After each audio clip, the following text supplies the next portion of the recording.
Hi, this is your Read Aloud for April 20th. It is Chapter 10, the last chapter on the absent author.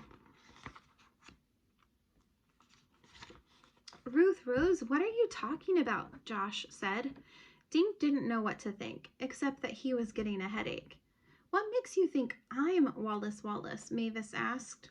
Ruth Rose walked over to Mavis. May I borrow your scarf? She said. Ruth Rose held the scarf up so everyone could see it. When I first saw this scarf, I thought these little black letters were M's, she said. M for Mavis. She looked at Mavis Green. But they're not M's, are they? She turned the scarf completely upside down. What do they look like now? Dink stepped closer. They're little W's now. Right. WW for Wallace Wallace. Ruth Rose pointed at the man. You just said you live in a little cottage, but Wallace Wallace lives in a big castle in Maine. It says so on the cover of The Silent Swamp. Ruth Rose pointed at Mavis's book bag. Seeing your bag again made me remember something I thought of today. Josh read that your castle was called Moose Manor. There's a picture of a moose on the side of your bag. Ruth Rose handed the scarf back to Mavis. And we read that Wallace Wallace's favorite color is green. You like green ice cream, and you chose Mavis Green for your fake name. Everyone was staring at Ruth Rose except for the man they had untied. He started laughing. The cat's out of the bag now, sis, he said. Then Mavis laughed and gave Ruth Rose a hug. Yes, Ruth Rose, Mavis said. I really am Wallace Wallace. She put her hand on the man's shoulder. And this is my brother, Walker Wallace. We've been planning my kidnapping for weeks. Dink stared at Mavis, or whoever she was.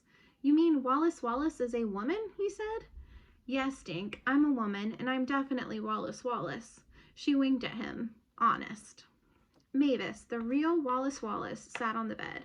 She took off her glasses and pulled the barrettes out of her hair. She shook her hair until it puffed out in a mass of wild curls. Thank goodness I can be myself now, she said. All day I've had to act like timid Mavis Green. I can't wait to get out of this fuddy-duddy dress and into my jeans again. She kicked off her shoes and wiggled her toes in the air. Boy, does that feel good. Dink blinked and shook his head. Mavis Green was really Wallace Wallace? He couldn't believe it. But why did you pretend to be kidnapped? He asked. The real Wallace Wallace grinned at the kids' surprised faces. I owe you an explanation, she said. My new book is about a children's mystery writer who gets kidnapped.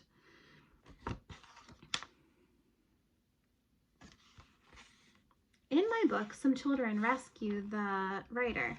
I wanted to find out how real kids might solve the mystery, she explained. She smiled at Dink. Then your letter came inviting me to Greenlawn. That's what gave me the idea to fake my own kidnapping.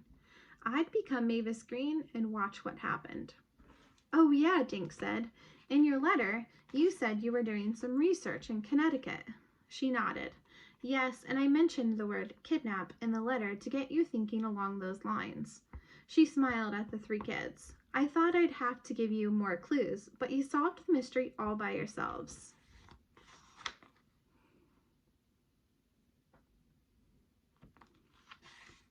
Dink laughed. You recognized me in the bookstore from my picture, he said. And you didn't send me a picture so I wouldn't recognize you. Then my nutty sister dragged me into her plan, Walker Wallace said. I should be home checking my lobster pots. While you were eating lunch, Walker and I ate ours up here, Wallace said. Then just before 2 o'clock, I tied him in the chair and ran downstairs to meet you out in front as Mavis. Wallace Wallace threw back her head and laughed. Do you remember downstairs when Dink said there was something fishy on the 3rd floor? She got up and stood next to her brother.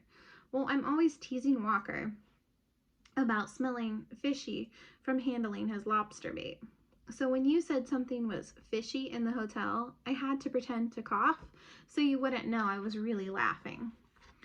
Boy, did you have us fooled, Dink said. Wallace Wallace grinned. Mr. Paskey was in on it too. I had to tell him the truth. As you saw this morning at the book nook, my little scheme made him very nervous. I've promised him I'll come back and do a real book signing soon, but I'll be in disguise, so be prepared for anything. Dink shook his head. I was so disappointed because I couldn't meet my favorite author this morning, he said. And I've been with you all day and didn't even know it. She looked at Dink. I'm so sorry I tricked you. Will you forgive me? Dink blushed. Sure.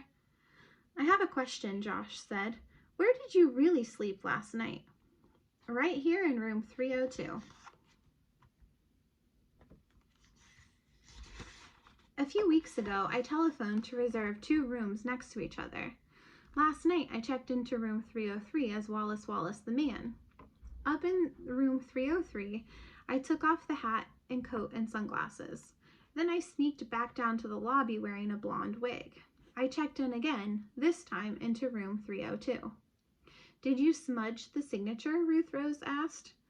Oh, you noticed that, Wallace said. I'm so used to signing my real name in books, I started to write Wallace, so I accidentally smudged it. I have a question, Miss Wallace. What should we call you? Dink asked. My friends call me Wallace, she said. Well, the taxi driver told us you were smiling in the taxi. What were you smiling about? Wallace Wallace was smiling now.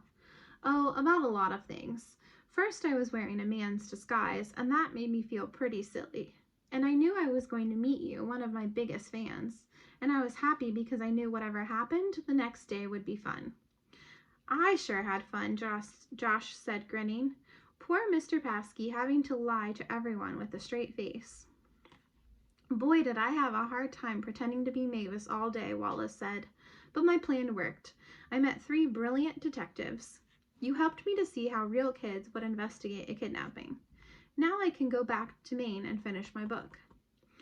How come your book jackets never say that you're a woman? Ruth Rose asked. Wallace Wallace smiled. Because of my name, most people assume that I'm a man, she explained. I let them think that so I can do my research easier. I've learned that people clam up if they know I'm Wallace Wallace. So out in public, I pretend I'm Mavis Green, just a regular person, not a mystery writer. I get it, Dink said. You don't have your picture on your book, so people can't recognize you. Right, and I hope you'll keep my secret. We will, right, guys? Ruth Rose said. Thank you.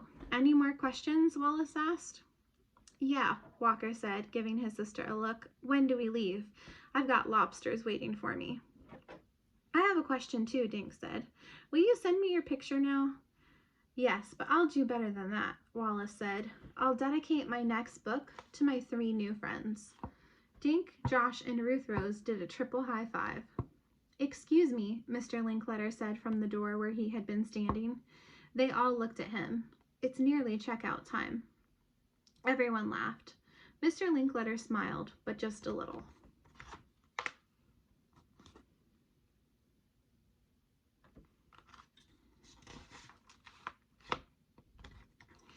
That's the end, and it looks like there are a bunch of more books in the A to Z Mysteries series if you'd like to check those out. Thanks.